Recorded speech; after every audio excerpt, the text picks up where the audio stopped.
부여의 능산리 건물지 발굴 현장. 번성한 한나라의 도읍지였던 이 땅이 몸을 풀어 세월의 지층에 묻힌 역사의 한 자락을 펼쳐 보였다.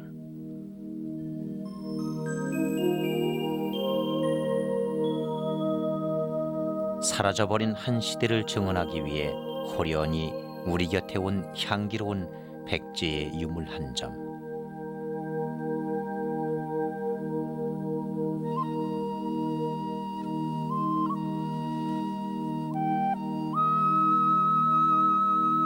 백제 문화의 절정기인 6세기 후반의 것으로 추정되는 금동용봉 복례산 향로.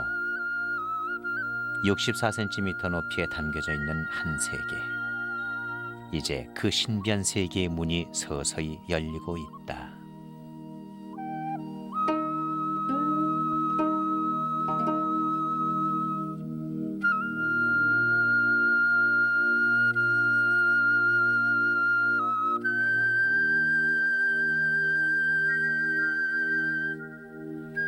불교를 상징하는 만기한 연꽃잎으로 떠받들여진 오인의 연주자상.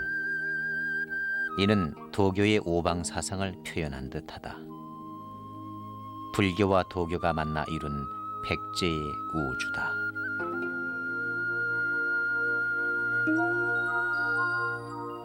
그 우주의 정점에 봉황의 태를 한 새 한 마리가 여의주를 물고 서 있다. 더는 손댈 데 없는 마무리. 우리들의 백제 기행은 그 문화를 향해 열린 이 한 점의 향로에서부터 시작됐다. 이런 유물들 한 점 한 점에 의해 복원되는 문화와 역사를 향한 기행이다.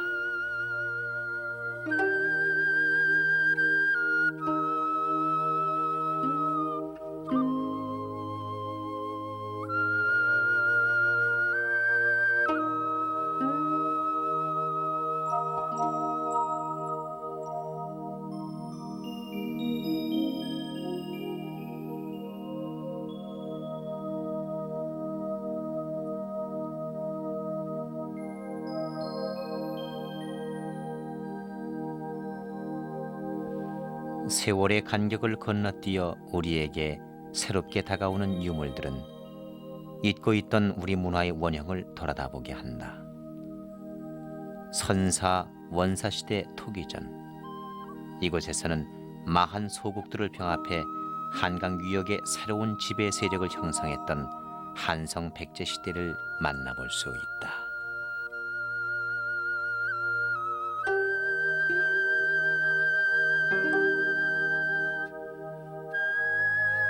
자연에서 가장 쉽게 취할 수 있는 것들을 가장 편안한 모습으로 빚어 만든 듯이 보이는 토기들. 이 토기들로 삶을 꾸렸을 옛사람들의 심성이 엿보이는 듯도 하다.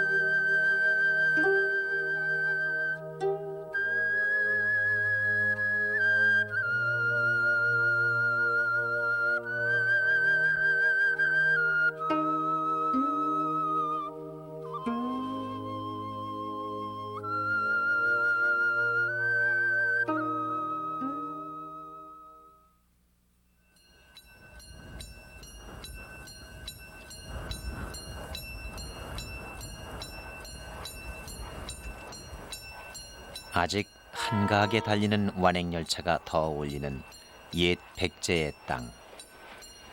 산이 아닌 산, 들이 아닌 들, 비산비야의 온화한 지대 위에 백제의 문화는 뿌리내리고 있다. 모진대가 없이 넉넉한 사냐가 품어낸 문화다.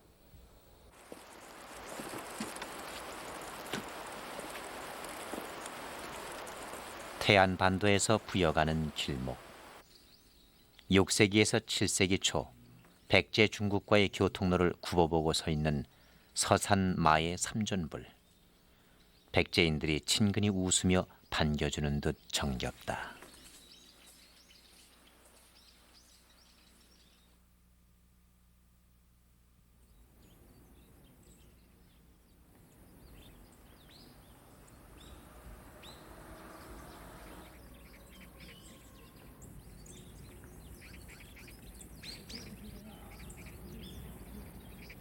충남 공주. 고구려의 팽창 정책으로 한성을 내주어야 했던 백제는 475년 문주왕 때 수도를 웅진성, 지금의 공주로 옮긴다. 웅진시대. 그러나 나라의 멸망과 함께 모든 시대의 문화가 역사의 뒷전으로 사라졌었다.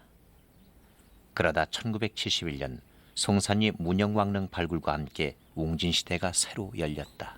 선생님, 이게 저 무형왕릉이 송산이 7호분으로 되어 있는데요. 그렇습니다. 그 나머지 1호부터 6호분까지는 그 주인공이 확인이 안 되고 있죠. 네, 그렇습니다.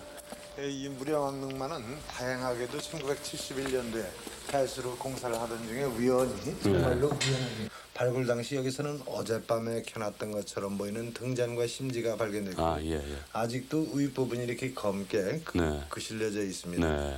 아, 그렇군요. 그러니까 네. 상당 기간 동안 불이 타고 있었다는 얘기가 그렇습니다. 되겠군요. 예. 재미있는 것은 불을 이 안에다 켜놓은 상태로 네. 저 들어오는 입구인 연도를 폐쇄시켜놨기 아, 예, 때문에 예. 불은 산소가 시작되는 네, 거겠죠. 그래서 5개의 등잔불들이 이 내부에 들은 산소를 다 흡수한 후에 예. 꺼졌기 때문에 예. 이 무덤 안에는 진공 상태가 되다시피 했다. 예.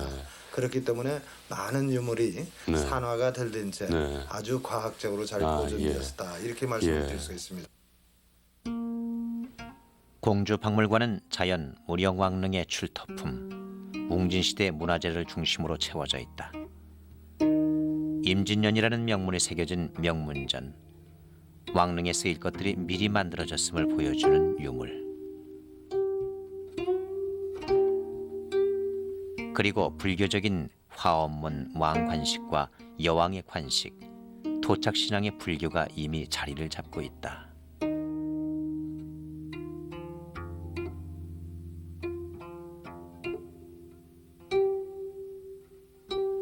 왕비의 은팔찌. 그 안쪽에 국내에서 유일하게 이를 만든 장인의 이름이 새겨져 있다.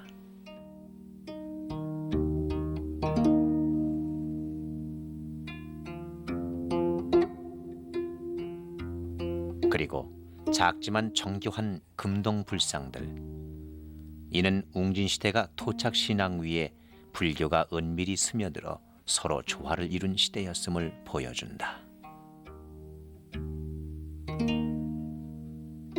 이 돌곰은 지위가 높은 문화재는 아닙니다. 국보라든지 무슨 지정 문화재는 아니지만 이 공주 지역 시민들의 큰 사랑을 받고 있는 이 지역의 마스코트와도 같은 돌곰입니다.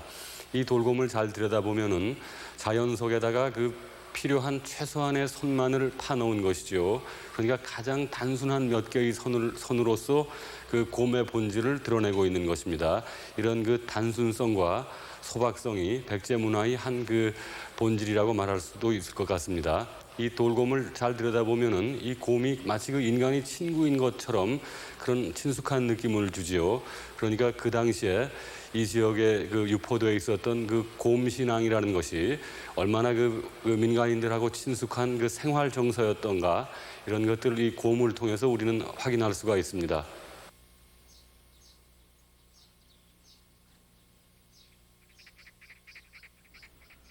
(538년) 백제의 성왕은 수도를 부여로 옮기면서 부흥운동을 꾀한다. 사비시대. 그러나 중국과의 교류, 일본에 의해 전수 등으로 문화가 정점에 오를 무렵 백제는 패망한다. 망해도 철저히 망해버린 나라 백제. 그러나 망국의 도읍지토에 옛 문화에 대한 향수와 긍지를 재현하는 곳이 있다.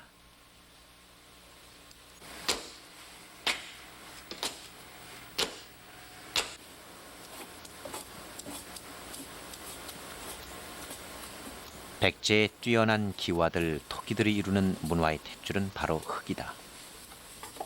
평야지대의 흙심 좋은 흙에서 탄생된 문화다. 흙을 만진 지 20여 년. 김 씨는 정해진 길로 접어들듯 토기에 빠져들었다. 20여 년의 묵은 경력이 무기교의 기교가 필요한 토기 제작에 이끌린 것이다.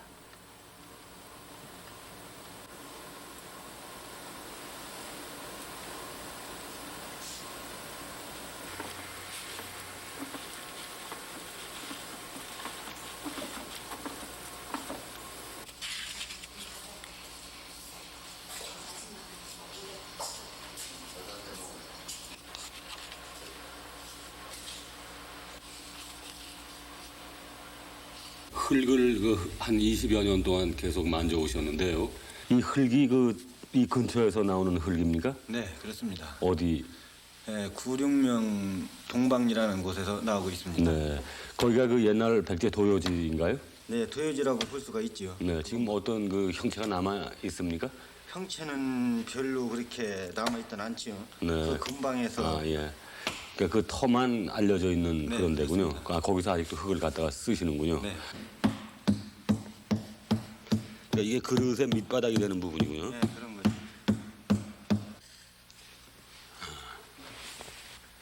그리고 여기서는 이 위로 네, 위로 올리면서 붙여야 되는군요.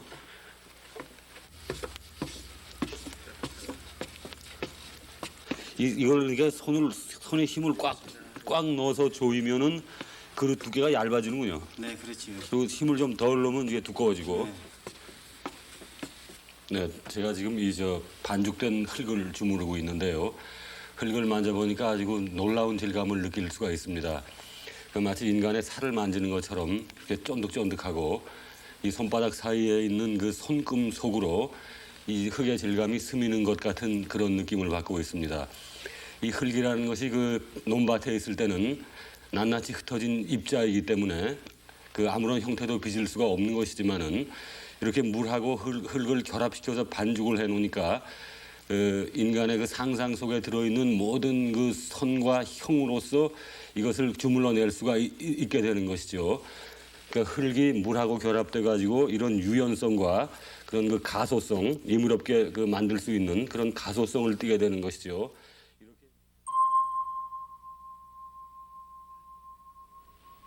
이 토기들을 빚는 흙들은 옛 백제 때부터의 가마터 부근에서 실어온 것들이다. 문화란 그 주위에 가장 흔한 것에 기대고 자라기 때문인 것일까?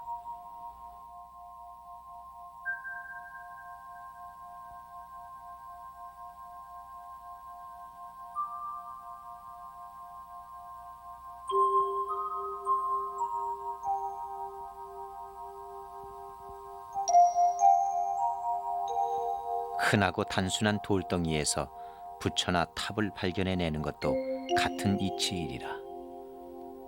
탑의 네 모서리를 여며 살짝 치켜 올린 배흘림, 웅장함의 날렵함을 함께 느낄 수 있는 목조형 석탑.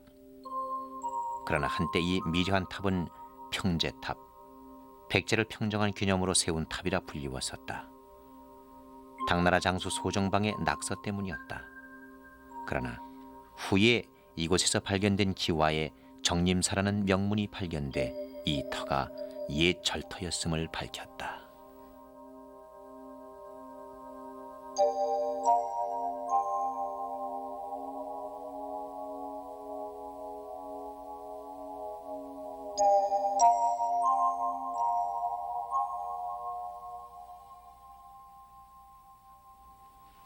자연을 취해 만든 것들은 질박하고도 장난스럽다.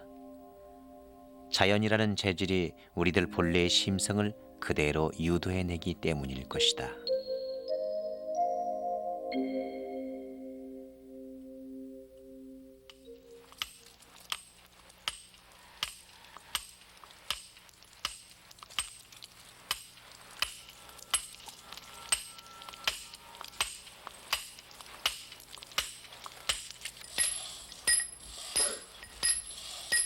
돌일하는 아버지를 따라다니다 배우게 된 이 일을 제대로 해보려고 떠났던 고향을 다시 찾은 신씨. 그는 자신의 작업을 돌 가지고 장난치는 것이라고 표현했다. 그러나 장난만은 아닌 듯 그는 아무도 하지 않은 석재문화재 복제 일을 고집스럽게 해오고 있다.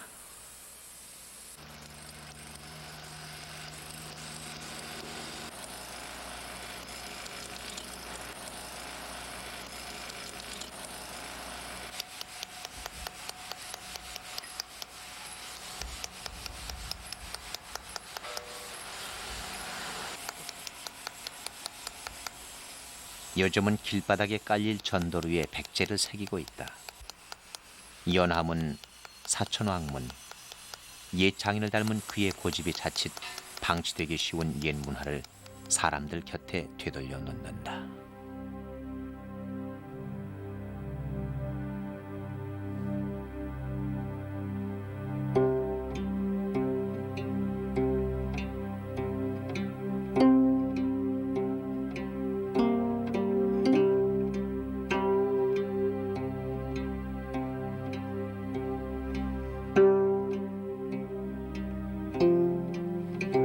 백제 장인들의 후손임을 고집하는 토기쟁이 석수쟁이들의 그 정신이 뿌리를 대고 있는 곳, 부여박물관. 이곳에서는 그 문화가 가장 화려하게 발화했던 사비시대를 만나볼 수 있다.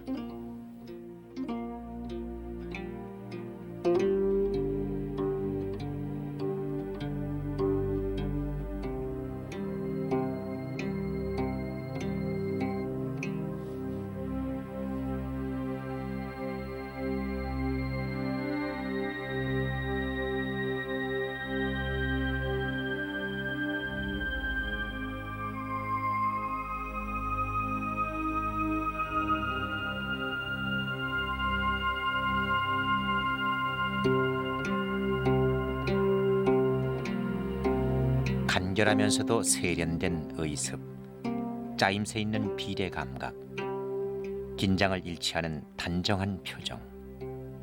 사비시대 금동 보살 입상은 부여로 천도한 성왕의 불교를 통한 부흥운동 결시였다.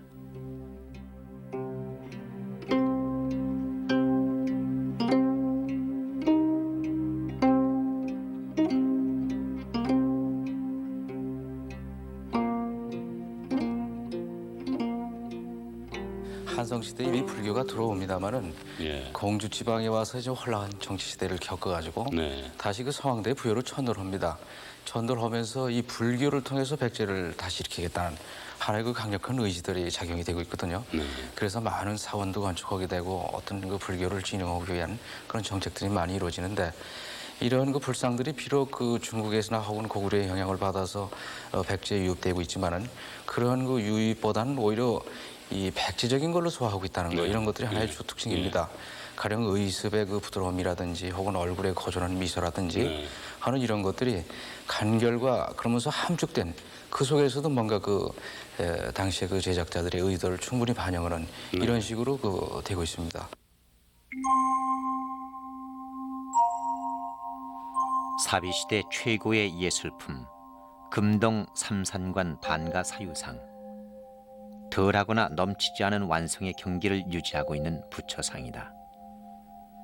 형체에 깃들인 정신의 비밀이 배어져 나올 듯하다. 반가사유상은 그 불상들 중에서도 가장 아름답고 세련된 불상이라고 말할 수가 있습니다. 저 허리의 선이 잘룩하고 팔다리의 선이 굉장히 부드럽죠. 그리고 그 반가부자의 자세가 아주 그 자유스러운 느낌을 주고 있습니다. 여성적인 관능미조차도 느낄 수 있는 그런 불상이죠. 이 불상은 그 부처님이 성불하시기 직전에, 그러니까 그 대승적인 포용력에 도달하시기 직전의 그 모습이 아닌가 싶은 생각이 듭니다. 그러니까 자기 자신의 그 정신의 내면을 완성한 그런 존재의 아름다움을 이런 그 미려한 불상으로 표현해냈던 것입니다. 이 부처님의 얼굴을 들여다보고 있으면은 좀 안타깝게 느껴지는 것이 부처님이 도대체 어디를 보고 계시는 것인지 잘 그 가늠할 수가 없지요. 이 부처님의 얼굴을 들여다보면은 이 부처님은 지금 세상을 내다보고 계신 것이 아니고 이 시선의 방향이 안쪽으로 되어 있죠. 그러니까 자기 자신의 내면을 들여다보고 계시는 것입니다. 그러니까 당신께서 이룩하신 그 정신 세계의 자유, 그 안쪽을 들여다보시면서 저렇게 지금 웃고 계시는 것이죠.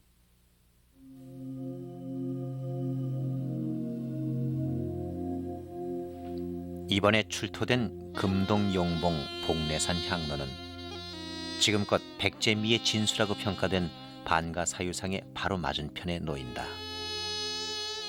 크게 네 부분으로 나뉜 각 부분에 짜임새 있는 구성. 각각 다양한 인물, 동물상들은 양각으로 표현돼 그 입체감이 생생하다. 우리가 무심히 딛고선 문화의 두께가 결코 만만치 않은 것임을 이 향기로운 백제 유물 한 점이 말해주는 듯하다.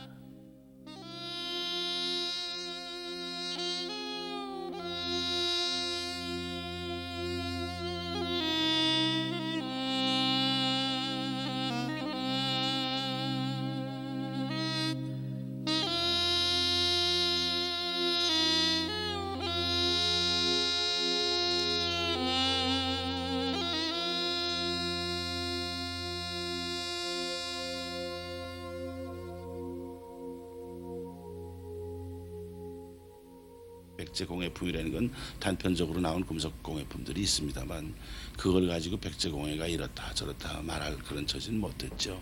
근데 이번에는 비록 한 개의 금동 향로입니다만 거기에 용이랑 봉황 그리고 가운데 그릇 부분 그 네 가지 부분의 그 조각이 전부 다 다르고 그 조각이 너무 섬세하고 너무 아름답고 그래서 이것은 아마 이때까지 나온 중에서는 가장 백제 미술을 대표하는 그러한 물건이고 또 앞으로 백제 미술 연구에 가장 귀한 그런 자료가 된다. 그래서 저는 발견 때 가보고 그랬습니다.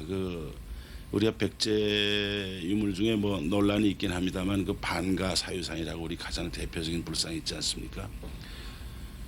이 물건은 그 반가 사유상하고 필적하는 물건입니다. 그건 미술품으로서 정교의 대상으로서 미술품을 아름다운 물건입니다만 이것은 그 자체의 내포하고는 의미가 무궁무진해요. 능산리 발굴터에서는 향로 외에도 금석, 기와 토기 등이 다량 발견됐다. 특히 주물을 뜨는 거푸집은 이곳이 공방터였음을 말해준다.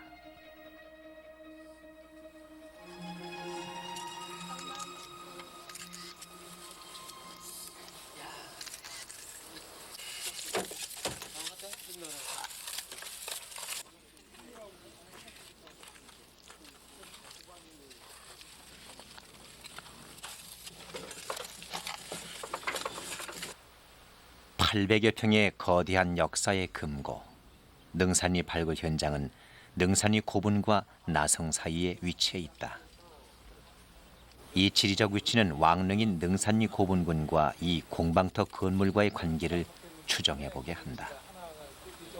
도읍지의 공방터. 더구나 왕릉과 가까이 있었던 공방터의 발견은 당시 문화의 한 존재 양식을 증명해 줄 것이다.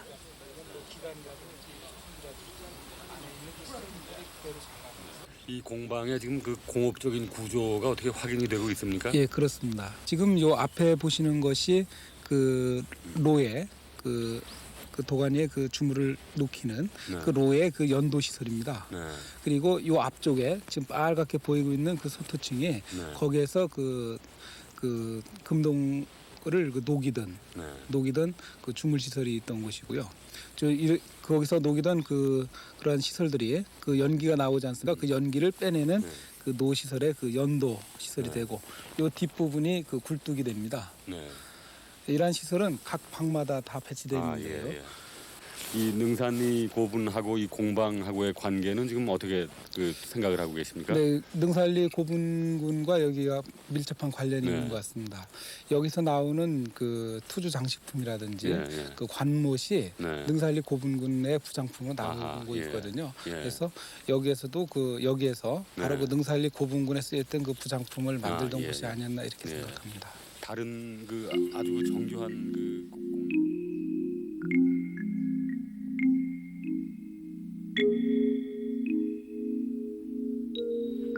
우리 문화의 선각자 고유섭은 이미 1940년대에 우리 문화 전반을 빼어난 직관력으로 파악해냈었다.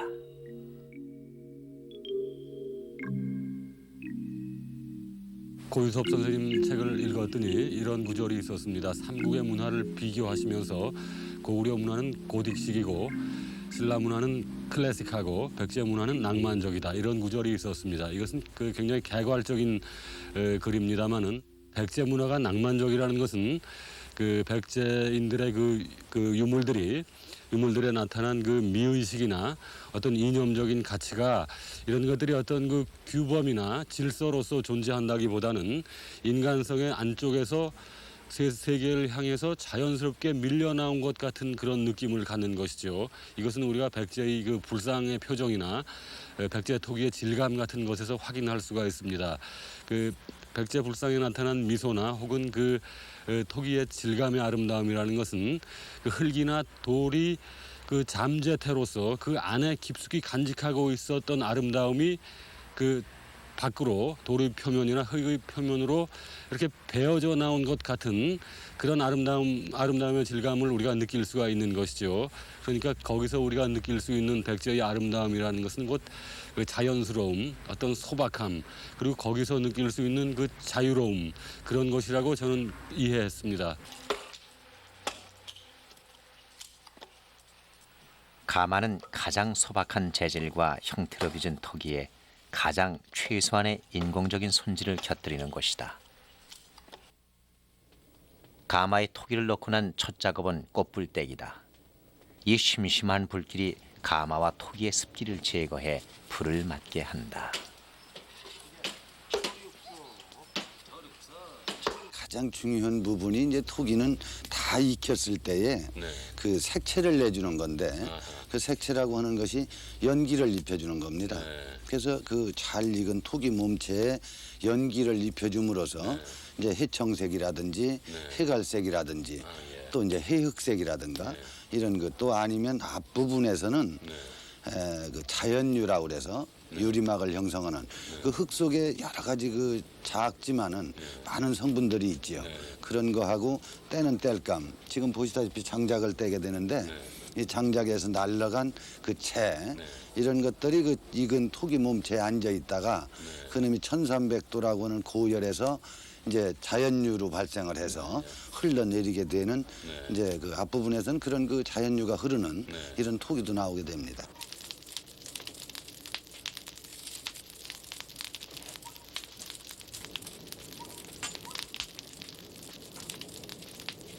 몸체가 길어서 대포가마, 너구리 가마라고 불리는 이 가마는 한 번에 일주일쯤 불을 떼줘야 한다.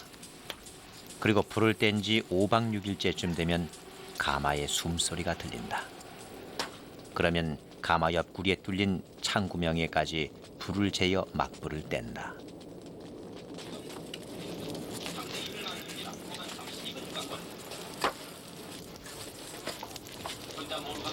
막불 떼기는 하룻밤 하루낮 동안 가마 안에 쉴 틈 없이 불길을 재워 온도를 최고로 끌어올리는 작업이다. 두세 명이 자리를 잡고 앉아 계속 장작을 집어넣는 가장 고된 과정. 그 틈틈이 토기에 기포가 생기지 않나 들여다봐줘야 한다.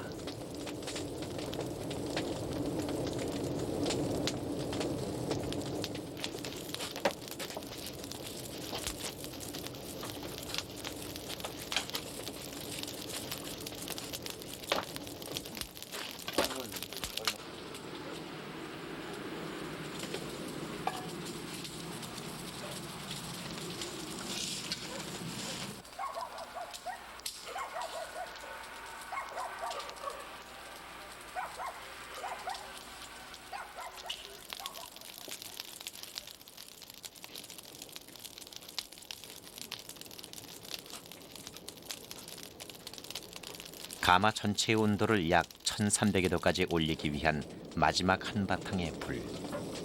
그때는 가마 밑창구멍에서부터 차례로 한 구멍씩 창불을 함께 떼준다. 그래야 가마 뒤편까지 고루 불길이 먹는다. 그러다 불길이 장작을 빨아들일 듯 승하고 그 숨소리가 거칠어질 때 그 창구멍부터 막는다. 그게 없이 제대로 익으려면 이제 가마가 즐거야 되고 허리가 잘라야 돼. 6일 밤낮을 타오른 끝에 불길은 최고의 온도에서 문득 하얗게 자신을 변화시킨다. 모두가 기다리던 순간이다. 이 불길의 변화가 그 안 토기들에게까지 미칠 것이다. 단숨에 2000도까지 온도를 높여 굽는 가스가마 앞에서는 맛볼 수 없는 절정의 순간이다. 절정 다음으로 오는 기다림의 과정. 이제 모든 입구를 막아 갇힌 연기가 새어나오지 못하고 토기 속에 스미기를 기다린다. 이제 토기는 일주일 동안 불길과 연기를 속으로 삭힐 차례다.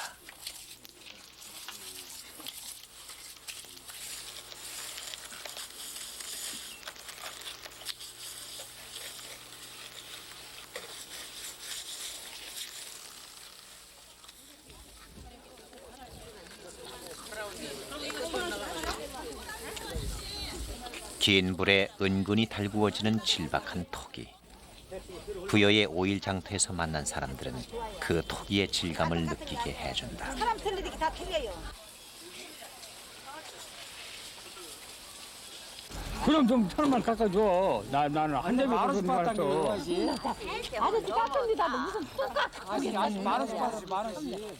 많이 사도 필요도 없는 게. 세상에 화급한 일이라고는 없다는 듯이 뭉퉁하고 끝이 느린 충청도 사투리. 온화한 문화를 빚어낸 옛 백제인들과의 거리가 단번에 좁혀지는 듯하다.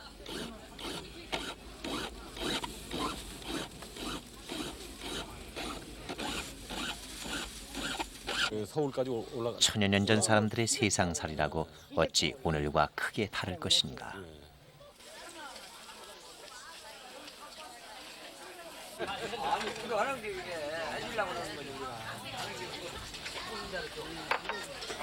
달아 높이 높이 돋아서 님의 머리를 비추오시라.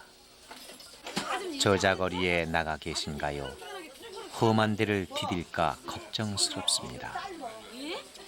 장돌림 남편을 기다리는 백제 여인의 노래 정읍사. 이 순정한 노래조차 유민의 노래로 묻혀졌었다.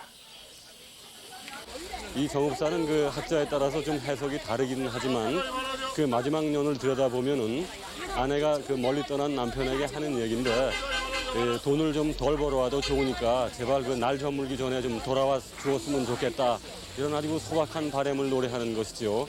이 정읍사에 나오는 남편은 그 멀리 지금 출타 중인데 그 아내는 마치 그 남편이 자기 옆에 있는 것처럼 옆에 있는 사람한테 얘기하듯이 그렇게 친근하고도 아주 그 진솔한 언어로 이야기하고 있는 것입니다. 그러니까 정읍사는 그야말로 그 백제인들의 그 끊임없는 생활 속에서 나온 그 소박한 노래라고 그렇게 말할 수가 있을 것입니다.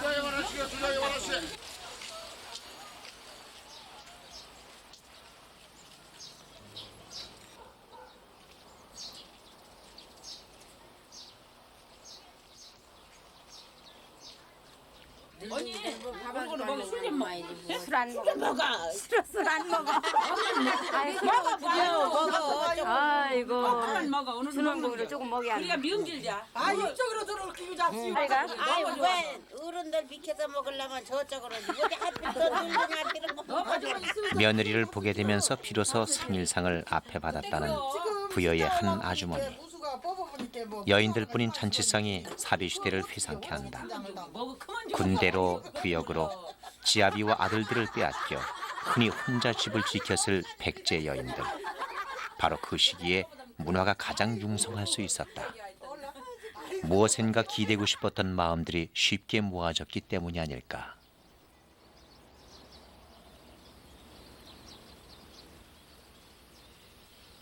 선운산가비. 격전의 시기에 더욱 사무치게 불리워졌을 백제인들의 노래를 서정조 시인은 상상력으로 복원해내기도 했다.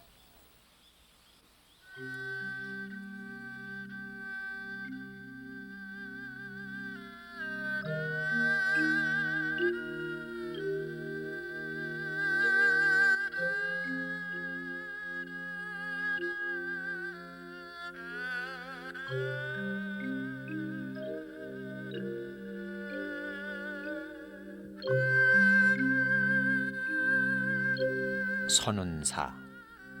이 그리운 땅에 와서 시인은 또 선운사 골짜기로 선운사 동백꽃을 보러 갔더니 막걸리집 여자의 육자배기 소리에 작년 것만 상기도 남았다고, 그것도 목이 쉬어 남았더라고 시를 쓰기도 했다. 일견 쓸쓸하지만 여유롭고 편한 과거와의 조우.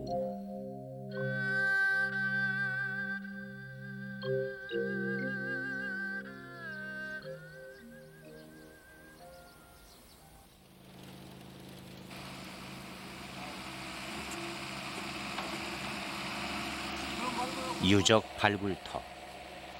우리가 딛고 있던 이 땅의 두께를 확인시키는 작업들이 이루어지고 있는 곳. 망국이라는 이유 때문에 철저히 묻혀져 외면됐던 역사가 이렇게 새롭게 복원되고 있었다.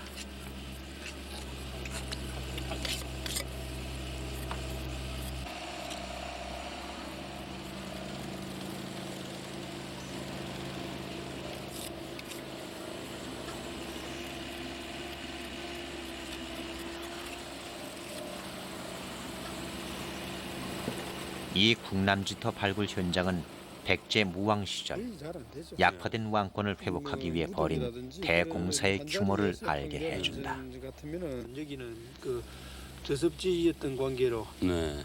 이런 그 나무를 비롯한 유기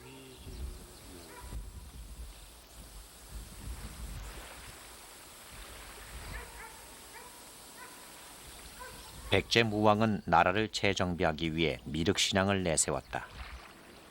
미륵 뿌린 부처가 오신 땅, 불국토가 바로 현재임을 증언하고자 했다. 익산으로 도읍을 옮기고자 한 것도 미륵신앙 때문이었다.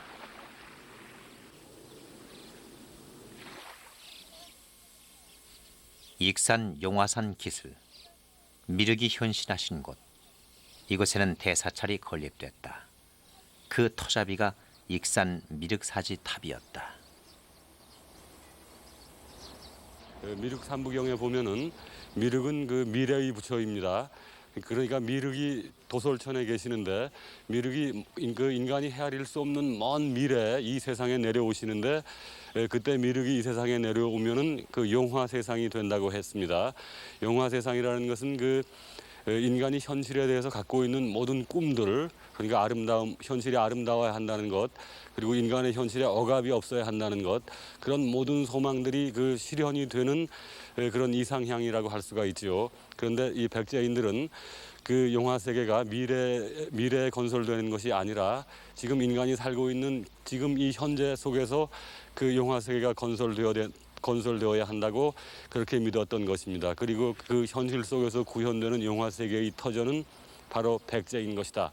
그런 염원을 이 미륵사에다 담아냈던 것이죠. 그러니까 그 국가의 그 지배 이데올로기나 통치 구조라는 것이 그 인간이 현실에 대해서 갖고 있는 그런 소박한 꿈을 끌어안고 그 꿈 위에서 국가의 지배 이념이 작동되어야 한다. 그런 생각을 백제인들은 가지고 있었던 것입니다. 이 미륵사가 바로 그런 꿈과 그런 생각의 현장이라고 할 수가 있습니다.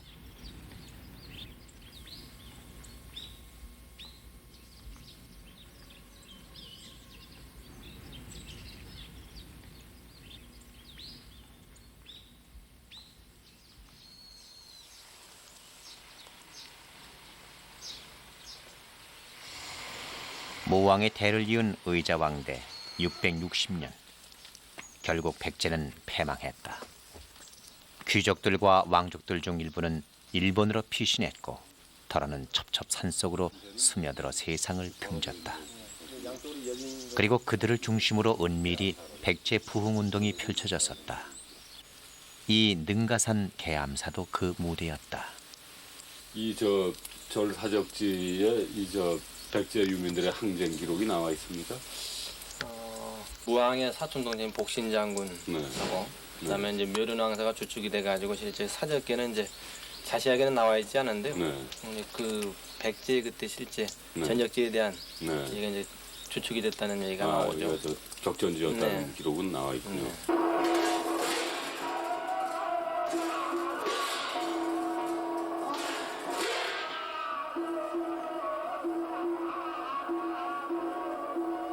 도량 수도 중인 젊은 스님이 바치는 바라춤.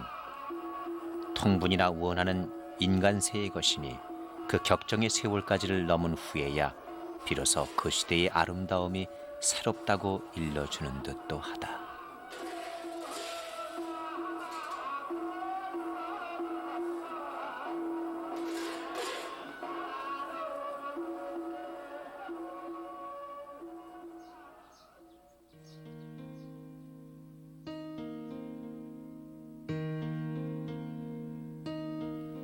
연기를 먹여가며 일주일 동안 식힌 토기들. 그 토기들은 벌써 속으로 깊어져 있다. 거센 불길 앞에 무너지지 않고 오히려 가장 깊은 제 색깔을 되찾고 있다. 백제요 식구들은 그래서 백제 토기를 재현해낼 때마다 이 질박한 물건에서 오히려 온화한 부처의 미소를 본다고들 한다.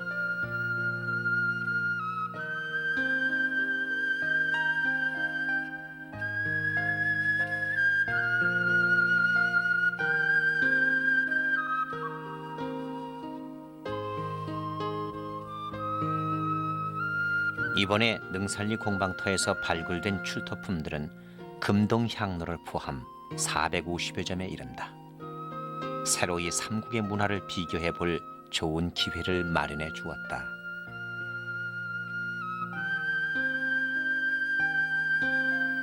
유물들을 통해 열리는 그 시대의 신비, 국립박물관 삼국시대 전시실. 각 방을 채우고 있는 유물들은 저마다 자신들이 쓰였던 시대와 생활상을 상징하는 듯하다. 제 생각에는 그것은 그 풍토성과 연관이 있다고 생각이 됩니다. 풍토성. 네, 풍토성. 아무래도 백제 지역은 그 산이 험한 산이 없고 전부 들판이 많고 산이 있더라도 야산 같은 부드러운 능선이 있고 그런 또 기후가 따뜻하고 그러한 그 풍토성에서 그러한 그 백제 미술의 양식이 나타났다고 생각을 하고 있습니다. 그러면 다른 그 삼국하고 비교해서 말씀하시면 어떻겠습니까? 고구려 것은 역시 굉장히 그 힘이 있고 날카롭습니다. 그리고 그 기세가 있고 그 신체의 어떤 그 동세가 아주 강한 데 비해서 백제 것은 아주 매우 부드럽고 온화한 느낌을 주죠. 그리고 신라 거와 비교해 본다면 기교가 많이 들어가 비교적 화려한 신라 토기들. 그리고 웅장한 산세를 닮은 고구려의 토기들. 그 모양이 세련돼 있고 제의적인 성격이 강한 가야 토기류.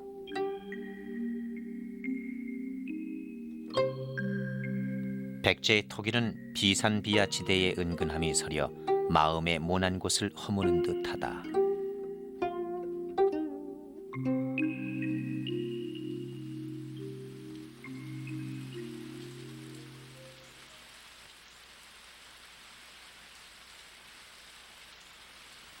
마음을 여는 곳, 상왕산 개심사 가는 길.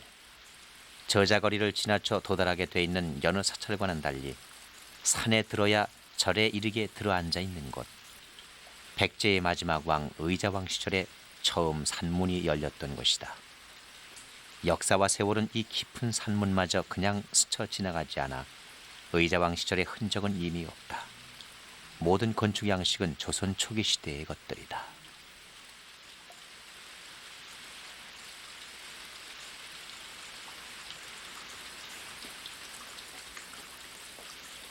오늘날 같은 이 물질주의적인 현실에서 우리가 역사를 돌이켜 볼 때 역사에 대해서 매우 그 기계론적인 그 생각에 빠지기가 십상입니다.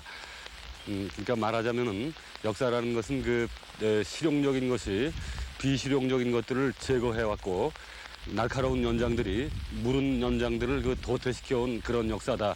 우리는 그런 생각에 빠지기가 십상이지요.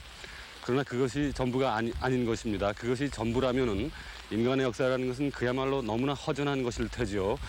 우리는 그 아름다운 것들 그리고 그 연약하지만 그 진실한 것들을 이런 것들이 그 날카로운 것들이 지배한 역사의 한쪽에서 끝까지 살아남아 가지고 그 날카로운 것들이 지배한 역사를 수정하고 그 역사를 그 역사가 올바르게 될 것을 그 요구해온 그런 또 다른 흐름을 우리는 잊어서는 안 될 것 같습니다.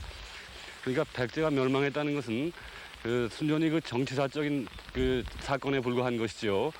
백제인들이 남긴 그 아름답고 유연한 것들의 진실, 이런 것들이 끝끝내 살아남아 가지고 우리 민족 문화의 한 중요한 부분을 이루면서 지금까지 숨쉬고 있는 것을 우리는 알아야 할 것입니다.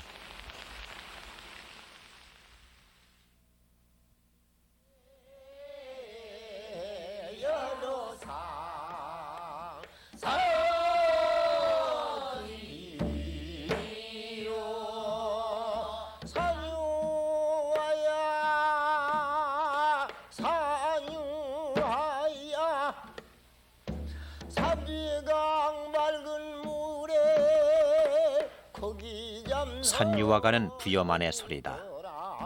내년 8월 16일은 은하랑네 다 모인다. 무슨 모이가 있다. 박홍남 할아버지는 줄기 없이 구전되는 이 소리가 좋아 그 가닥을 쥐어냅니다. 농여인 이 노래를 주고받으면서 옛사람들은 춤추듯 모를 내고 기임을 메고 추수를 했다. 그러나 원래 이 노래는 백제 유민들의 한의 가락이었었다. 패망 후 의자왕이 남장산을 넘어 중국으로 끌려갈 때 그 산자락까지 전성하며 아낙네들이 눈물 섞어 부르던 노래라고도 한다.